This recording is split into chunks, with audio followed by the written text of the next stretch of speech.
So I got this drone without this prop guard, without this big gray thing. I got that drone from my friend Gabe. It's a really good one, and I'm surprised he doesn't really want it anymore. So he gave me this one, and it's a Tello, so it's a really good drone. And it's been lasting me a while, and with the $100 that you gave me, I bought this. It's a little Tello controller, and you can get the phone, and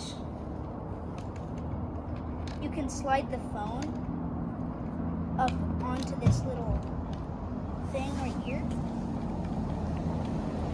So you can watch what the drone's looking at while you're flying it. And then I also got this big gray thing around it. That's a one-piece propeller guard. So if it hits a wall or something or a tree branch, it won't get hurt. I also got this case. It holds the controller, and it holds the drone, and then 3 batteries and a charger. Later, I'm buying, I think it's coming tomorrow, I'm getting 2 extra batteries and a charger, just because I like to fill up all the space. And I bought 20 extra propellers. One of them it's this one right here. That one came from this set.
Wanna land it?